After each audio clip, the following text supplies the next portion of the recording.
Hi, and welcome back to part 7 of the series. Now I'm going to be explaining to you the software which converts the images from the webcam and changes them to raw bytes and transfers them to the Arduino. So let's get started. We are now going to talk about the code that manages the serialization.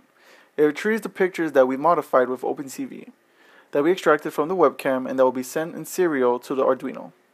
For the serial communication, we need this particular file, terminals.h. We have done some define. This one is what we call the Bura date. It's the speed of the serial communication. And this is the name of the serial communication file, since you work on the Edison and on Linux. On Linux, all inputs and outputs are files. The main function in this one, void open for it. We have a file descriptor, and open, it means we open the file. With arguments, the most important one is this one. We are in a reading-writing mode. To be able to write in this file, we have to configure it.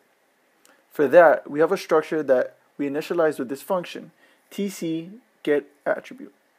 There are several elements in that structure. One of the most important ones is the C flag.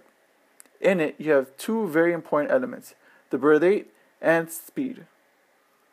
And there is CS8.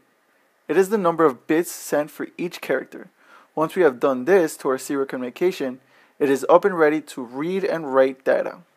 Here we have a very simple function that's going to take a certain number of characters from a chart that's going to write on the serial port. We in fact work with characters on the serial port, not octets or numbers. Here we have our main function that retrieves an image that is going to call other functions to send it to the serial port. It is going to create an X, Y, RG, and B tag, because it is going to give the Arduino the coordinates of X and Y and 3 components, red, blue, and green. It is 2 interlock loops. It can scan a 2-dimensional chart.